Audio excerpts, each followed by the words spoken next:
There is an old rabbinic tradition. It's actually an aspect of intellectual play.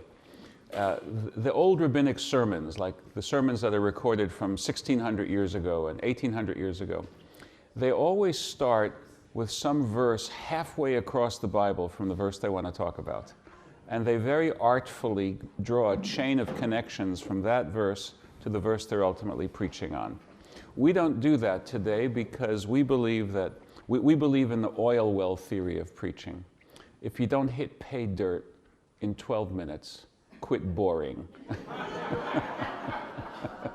So we don't have the time for that elaborate, but you see it in some essays. I used to love reading the essays of Stephen Jay Gould in Natural History magazine. Do some of you remember that?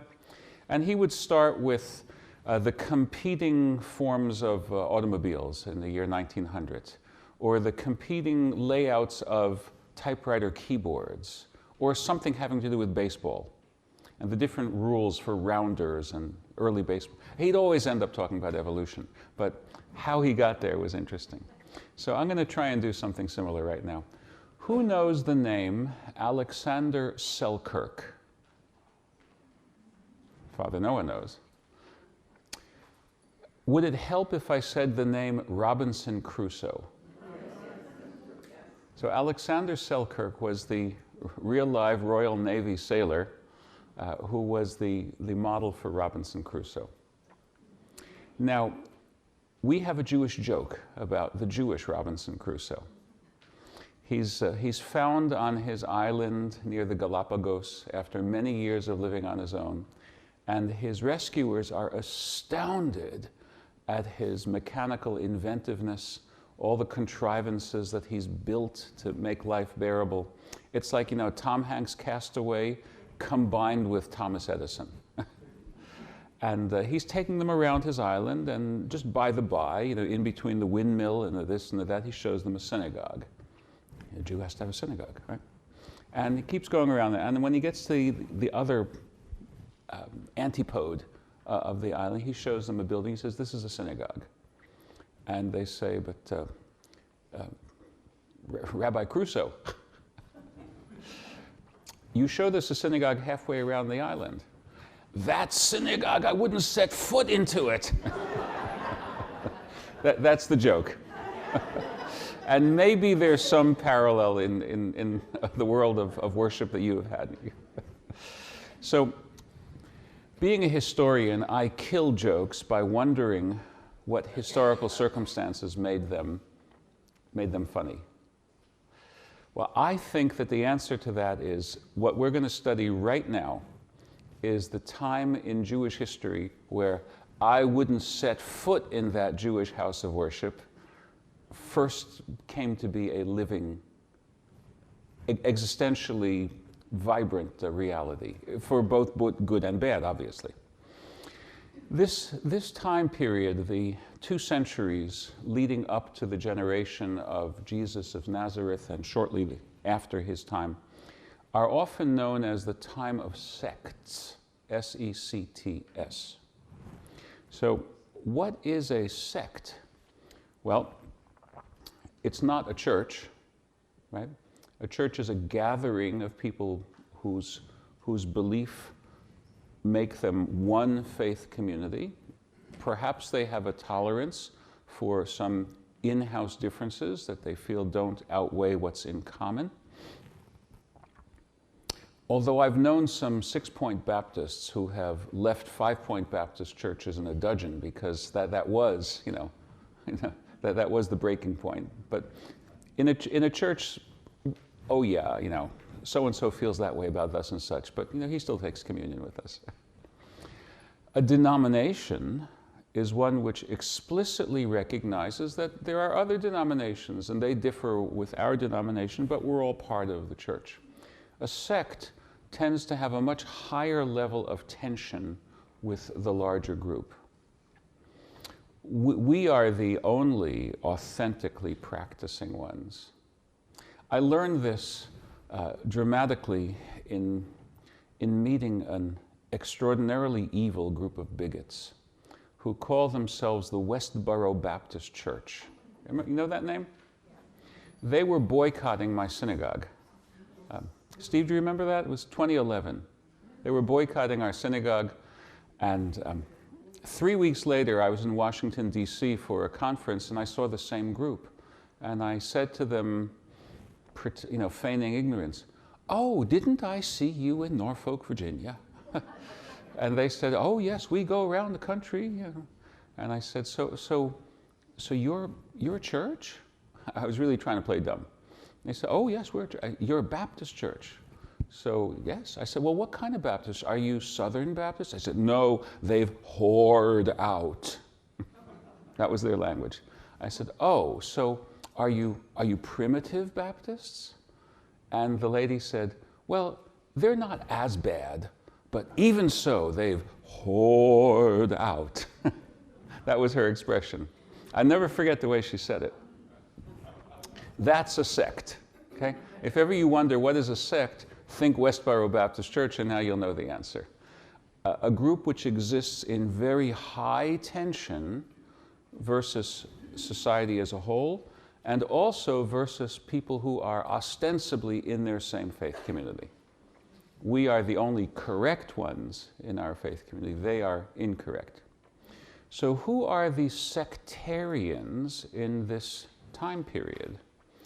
Well, it's a possibility that the authors who gave us at least some of what we call the Dead Sea Scrolls were sectarians, in the sense that we are the sons of light. And you know what that leaves everyone else as, right? You, the larger Jewish world, are the sons of darkness. So that is a typical sectarian attitude. Sometimes a group of sectarians will seek geographical isolation.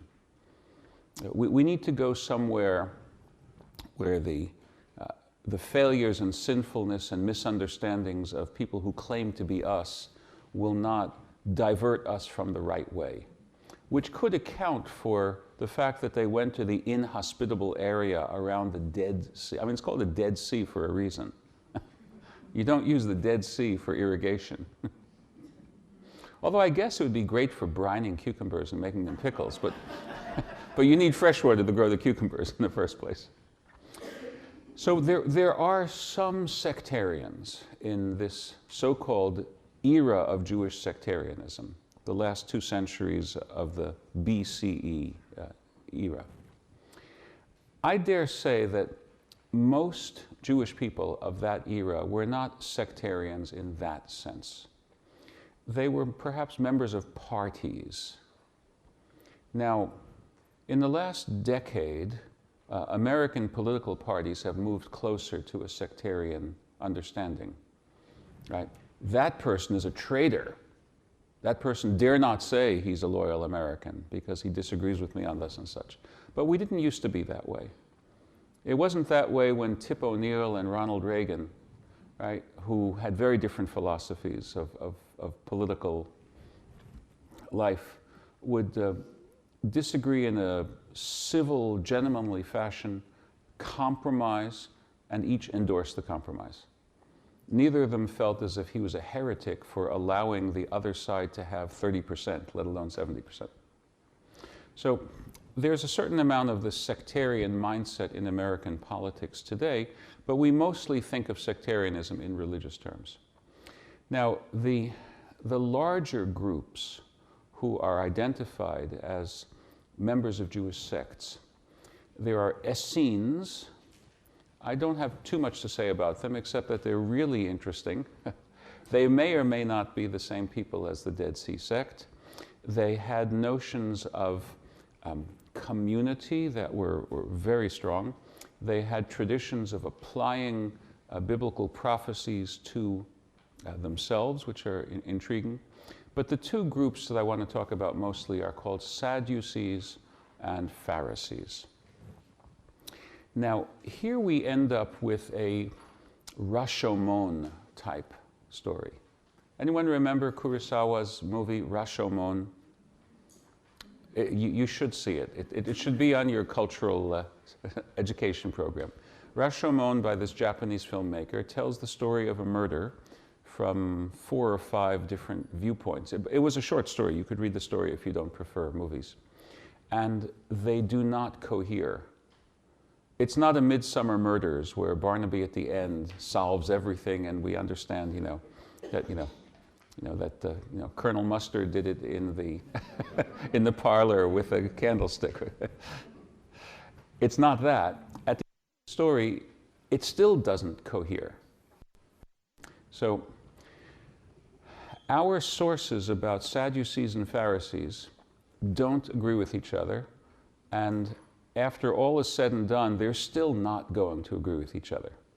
And the most that we can do is understand how each of the 3 main sources had a certain degree of tendentiousness. And if we can understand what is driving them, then we can at least frame or contextualize the unresolved differences between them.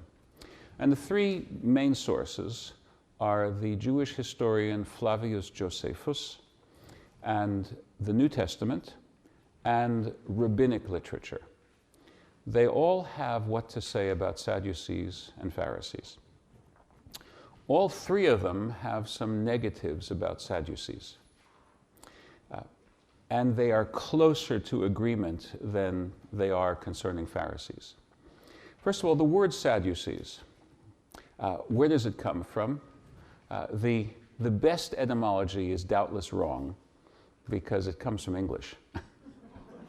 I had a student who didn't have the right answer on my quiz. I taught Hebrew high school for over a dozen years. I ran a Hebrew high school network before I came to Norfolk. And one of my Jewish history students, 12th grade class, didn't know the answer and wrote this. Sometimes the wrong answers are better than the right ones. Said, "I wish I knew the answer to your question, but I don't. So I am sad, you see."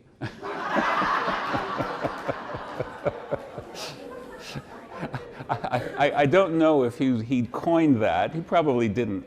But I said 0 for content and full restoration of credit for inventiveness. The Hebrew word tzadok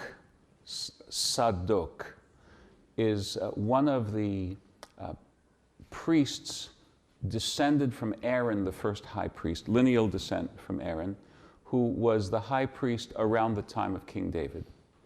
So to call yourself a Sadducee is basically like saying, I'm part of the Mayflower Society.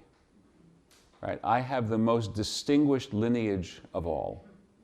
Right? Or we came here on the Susan B. Constant, or that sort of thing. That's what a person was saying when he called himself a Sadducee. So let's just say, agreeing with Josephus, that they were the haves. Now, why should they have been the haves? This is a historical question that we can understand.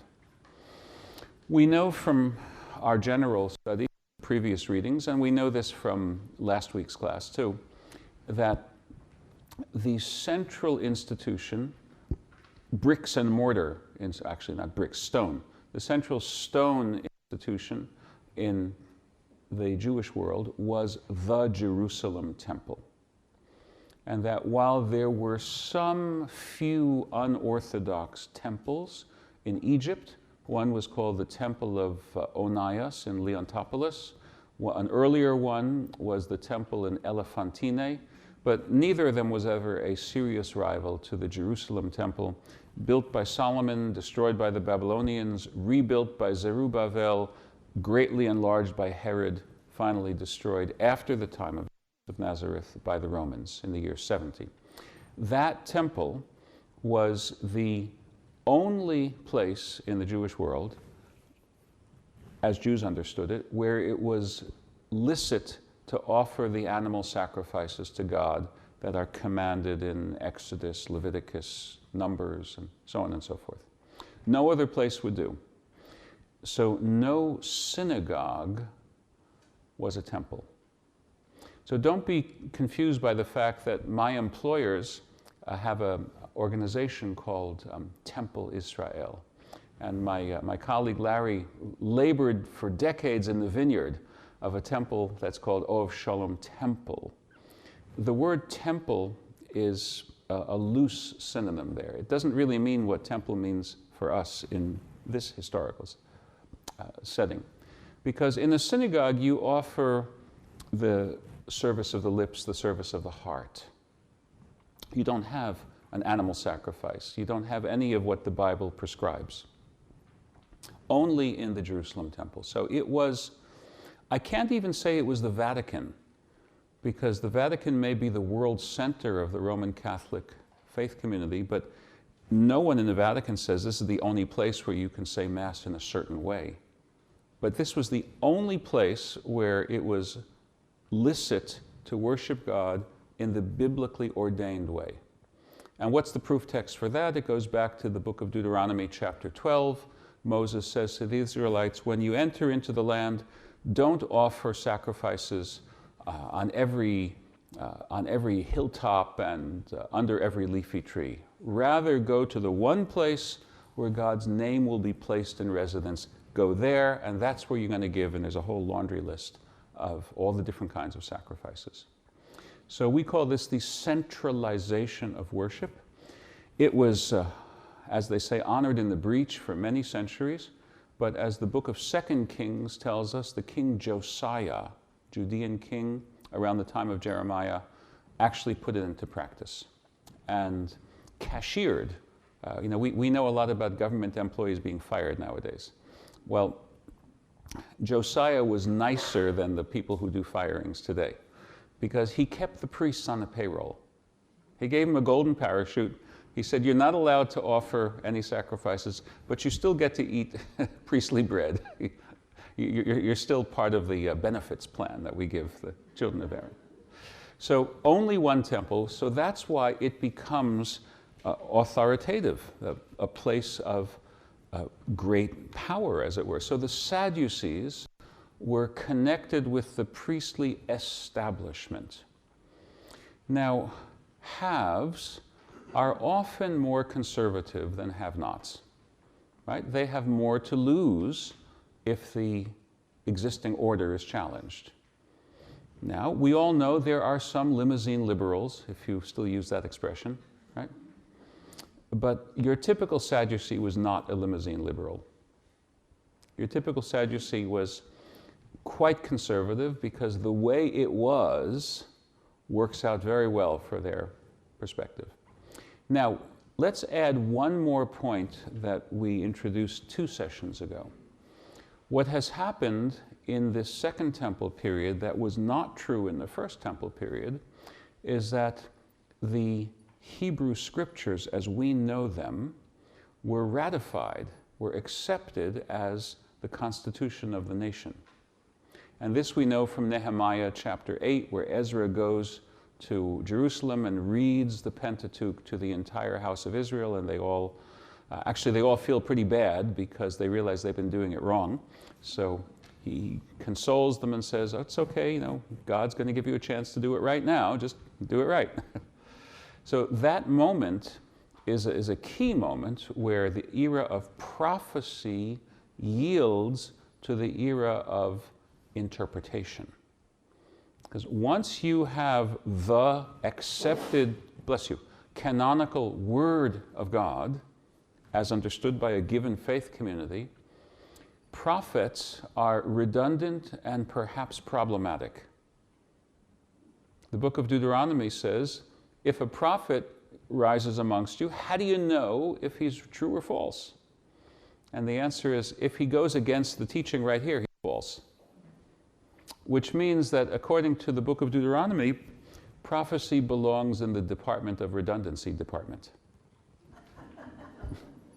Because either it agrees with the Bible, in which case you don't need it, we already have the Bible, or it disagrees with the Bible, in which case it's illegitimate. So you can already see as, quick question, it's a strange image, but you'll understand. Do some of you, maybe the men too, but I think especially the ladies, do some of you make those miraculous Jell-O desserts where the peaches are just floating in the middle of the Jell-O?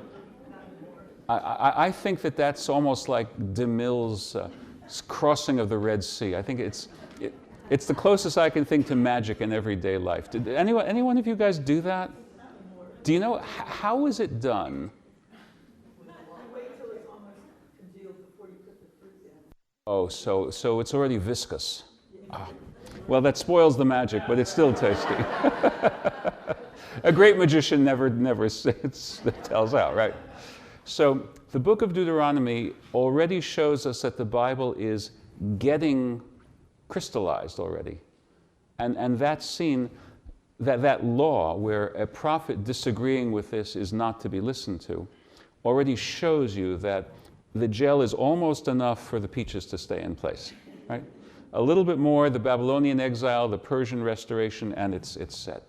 So put those two facts together. Fact number one, Sadducees are in charge of the temple, which is the great source of political authority, and therefore they're likely to be conservative. Fact number two, unlike the First Temple period, we now have a canonized scripture, the Hebrew Testament. So if you put those two facts together, what you have is the Sadducees being strict constructionists, to use American legal terminology. They want the Bible to mean exactly what it says and to say exactly what it means, and they don't want anything else. Because in the anything else, you have the opportunity for the adjustment of law and life. And they don't feel any adjustment is needed. God said it, I believe it, that settles it. Now, who's going to invent the bumper sticker for me? That was them. The Pharisees were their great opponents. Again, we have three sets of historical writings about the Pharisees: Josephus, Flavius, and New Testament accounts, and we have rabbinic accounts. Both the New Testament and the rabbinic accounts contain a fair amount of negative portrayals of Pharisees, with a key difference. In the New Testament accounts, the rejection moves from individual disagreements to a kind of a blanket condemnation. In rabbinic literature, there are bad Pharisees and good Pharisees. Bad Pharisees are, to quote my teacher, Abraham Joshua Heschel, religious behaviorists.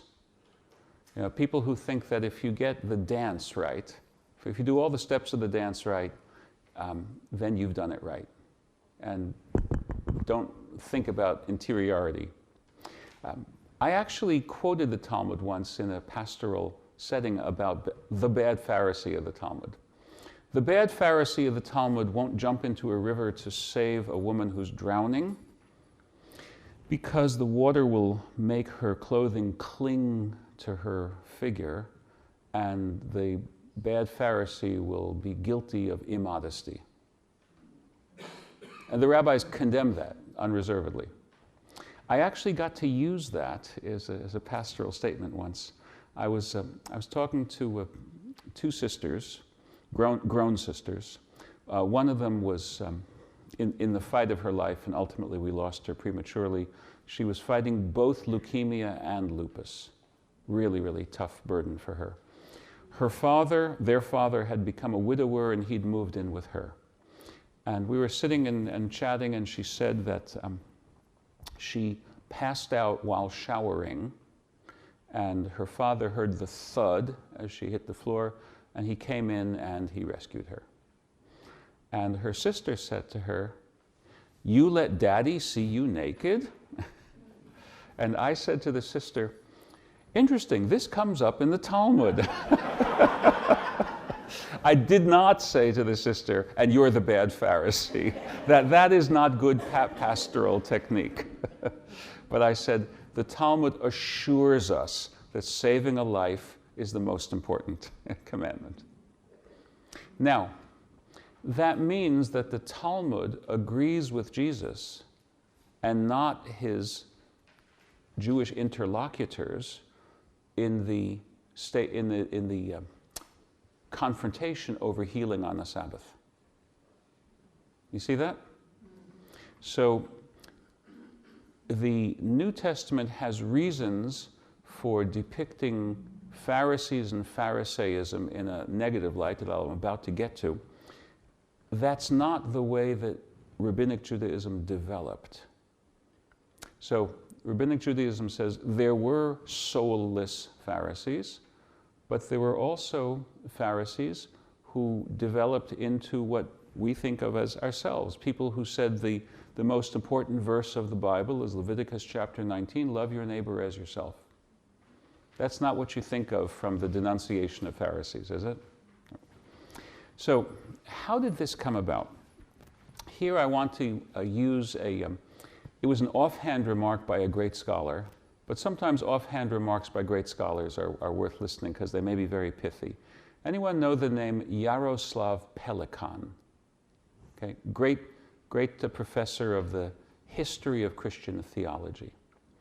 And he explained something in the context of explaining how Marcionism became a heresy in the 2nd century of the Christian era. Marcion of Sinope was a Christian leader who said that we don't need the Old Testament. And in fact, we don't much care for the God of the Old Testament.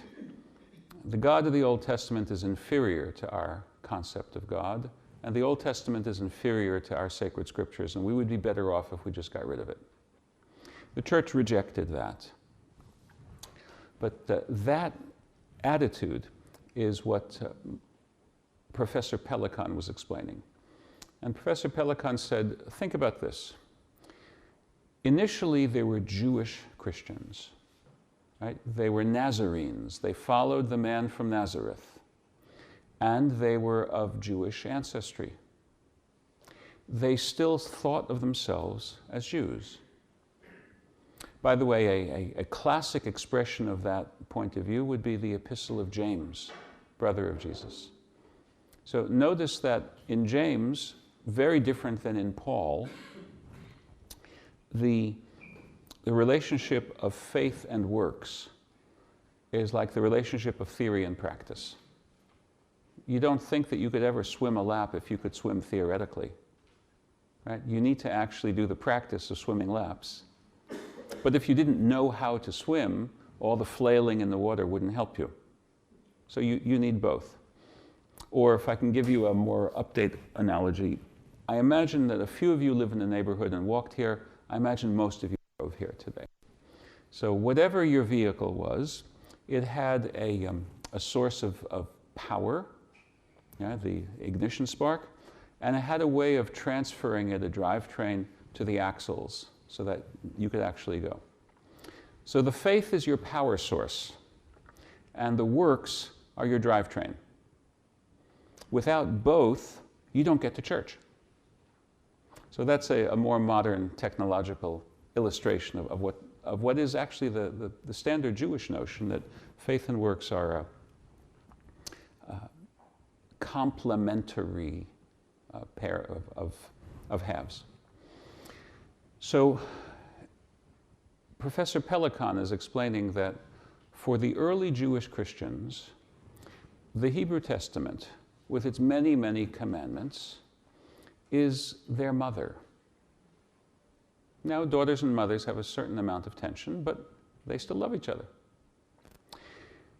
After the genocide perpetrated by the Roman army in Judea in suppressing the Jewish revolt between the years 66 and 70, most Christians alive were Gentile Christians. Of course, many Gentiles had been becoming Christians. And here the work of the great teacher Paul of Tarsus, was fundamental, because Paul was able to explain to his audiences that you can become a Christian without having to become a Jew first, which means, you guys, getting circumcised. Paul doesn't like it when the Galatian church is doing circumcising. He gets very angry. He says, I wish their knife would slip. I guess he was angry. So that meant that there is that Gentile Christianity is a tremendous growth stock anyway. When you couple that with the genocide practiced by the Romans against the inhabitants of Judea, it was a little bit like the, I forget what general said, kill them all and God will sort them out. But that was more or less the Roman attitude. They were not worried about limiting collateral damage. They were not at all worried about that.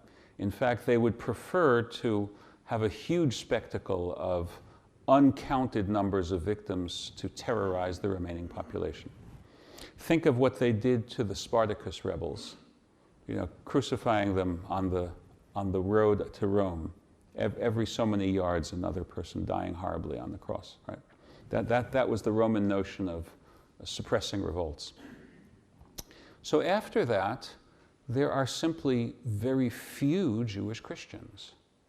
So Professor Pelikan says, at that point, for your average Christian, the Hebrew Bible is no longer your mother, it's your mother-in-law. Think about that. Honor, yes. Warmth and love, less yes. So the depiction of the Pharisees in the New Testament, and now I'm closing the circle. The depiction of the Pharisees in the New Testament, although it is retrojecting and portraying itself as a discussion from maybe the 30s, of the early 30s of the first century, in fact reflects a text that was reduced to writing maybe half a century later, and in turn reflects the growing tensions between Jews and Christians of that later era. It's a little bit like asking someone who has survived a contentious divorce to describe the fights they had in the first 5 years of their marriage. It would be very different from the description of someone at that time who says, well, we disagree on this and that, but we love each other passionately, and the makeup is so lovely after the fight. But when a person is writing this from the perspective of a contentious divorce, you stop talking about the nice parts of the person you've divorced. So the blanket negative condemnations of Pharisees are probably the result of that. So let me now, in my remaining time, give you a little bit more about what made Pharisees tick.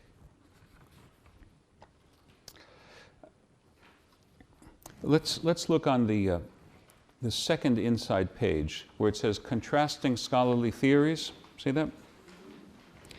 So I'm quoting from Samuel Sandmel, a great professor of biblical studies and Jewish history at the Hebrew Union College. Larry, was he your teacher? Great teacher, great scholar, Samuel Sandmel. He says, the chief issue between the Pharisees and Sadducees was the non-biblical midrashic legislation. Because it was not in the Bible, the Sadducees rejected it. The Pharisees considered this fruit of their study to be the logical and unbroken extension of the Torah, the law of Moses. Let me give you an interesting analogy to this. In Alexandria, at about the same time, there were vigorous intellectual schools that were, religiously speaking, pagan. They were typically Stoic, Platonic, right? Those schools of philosophy. They had developed rules of exegesis, rules of how to read the Homeric poems, how to read the Iliad, how to read the Odyssey, so as to extract the eternal verities from those texts.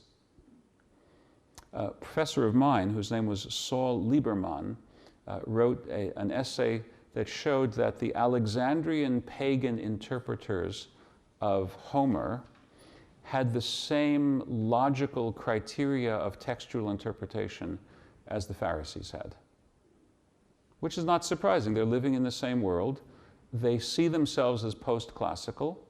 In other words, there is a body of literature which we hold sacred. We don't take it literally. So we need to create rules for the non-literal reading of Scripture. I'll give you a classic example. Exodus 21. Two men are fighting. A woman who's pregnant, as a bystander, is assaulted and battered in the process of this fight, and it induces a miscarriage. And there's no other damage to the mother. The book of Exodus, chapter 21, says, the assailant shall be fined a monetary fine. Which, by the way, is why Jews who say that abortion is not murder, that's their biblical proof text. Because the Bible does not prescribe monetary fines for murder. In the Bible, murder is a capital offense. And the Bible explicitly says there's no monetary vergild. There's no monetary compensation for a murder. So that law becomes the foundation text for Jews who argue that you should not treat abortion as murder. Just interesting point. Then the next biblical verse says, but if there's damage to the mother, then you punish it eye for eye, tooth for tooth, arm for arm, leg for leg, burn for burn, bruise for bruise.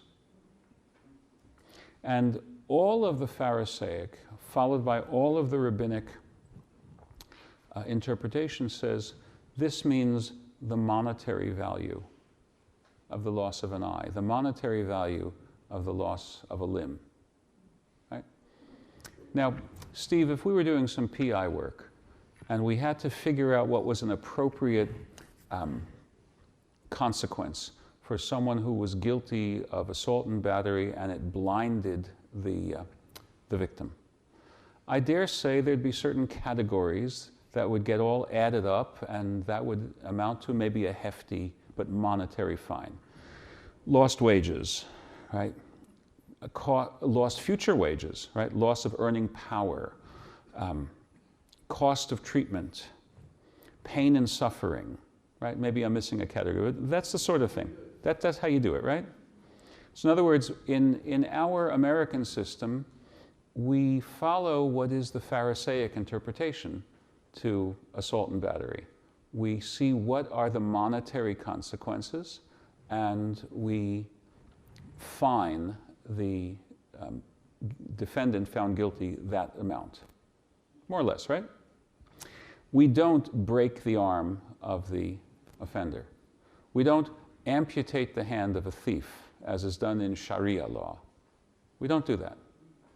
So notice that the Pharisaic approach is the non-literal approach, and it allows law and life to continue their dance of eternal accommodation. So as we come near the end of our session today, I want you to think about the Pharisees in those terms. Now, one last thing about the Pharisees. And here I want to quote a great Christian scholar whose name is E.P. Sanders. Sanders wrote a book called Paul and Palestinian Judaism, published in 1977. It was an epoch-making book. And this is on the first inside page. Sanders uses a phrase of his own coinage. He says, I know a good deal less about Pharisaism than has, quote, been known by many investigators. And that's because of what I call this Rashomon quality. We can never get a consensus. Then he says, there are, however, some things about Judaism before 70 that can be said on the basis of the present study.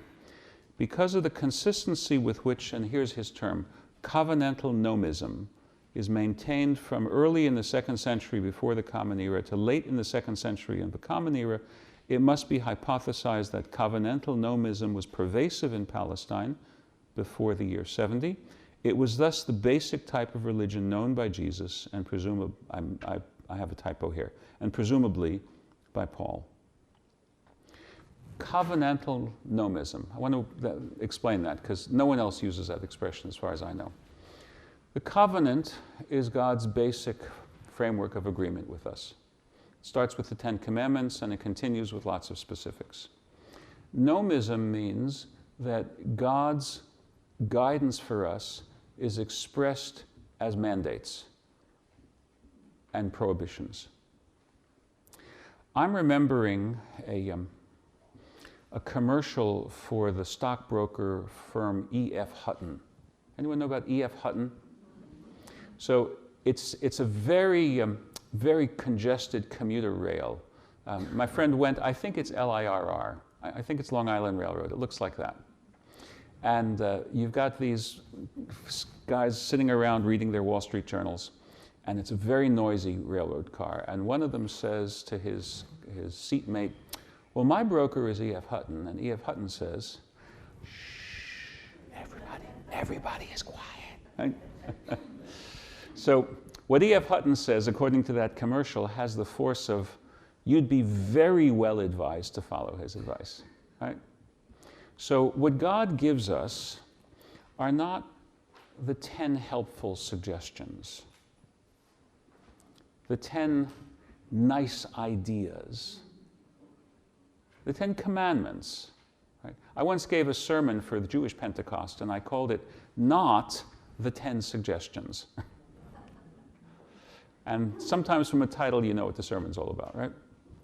So the Bible is comfortable with the notion that what God says has mandatory force on our lives. As the Israelites say at Mount Sinai, we hear and we obey. Why should that be the case? I would imagine because the Israelite core experience was being rescued from despotism and therefore thinking of the God who rescued them as their legitimate monarch. It comes right out of their political worldview. If one monarch defeated another monarch in the ancient Near East, that gave the victor the standing to give laws for the population. So it was not onerous. It wasn't the uncomfortable yoke of the law. It wasn't something designed to stifle the spirit.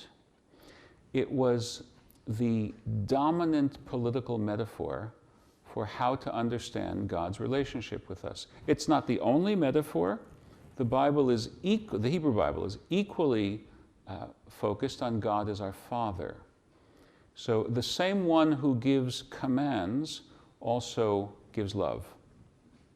They're not a dichotomy in the Hebrew Scripture. That's what Sanders means by covenantal nomism. Okay, we've covered a lot of ground today. We've talked about sects in general and sectarianism. We've talked about the fact that most Jews in these 2 centuries were not sectarians, but the sectarians get all the press. Probably the truest sectarians were the Dead Sea sectarians, and then the Sadducees and the Pharisees. I'm going to leave you with a Pharisee prayer which will strike you as very congenial for Christian belief. This is the second paragraph of the daily prayer in the Jewish prayer book to this day. Ata gibor leolam Adonai, mechaye metim ata rav lehoshia. You are mighty forever, O Lord, to revive the dead, to resurrect the dead. You are mighty to save. You sustain the living with loving kindness. You resurrect the dead to life with great mercy. You support the fallen. You heal the sick. You free the captives. You preserve your faith with those asleep in the dust. That's an allusion to the book of Daniel, chapter 12, those sleeping in the dust. Who is like you, master of mighty deeds? Who can be compared to you, O King, who causes death and restores life, and causes your salvation to sprout? You are faithful to restore the dead to life. Blessed are you, O Lord, who brings life to the dead. So obviously, there is a Pharisaic and a rabbinic, and hence a Jewish belief in resurrection that was powerful at the time of Jesus of Nazareth. And this is an introduction to our final session, which is to consider the sacred account of his life and death, an account of resurrection, and where does it fit into the Jewish history of thought in that era. So please come back.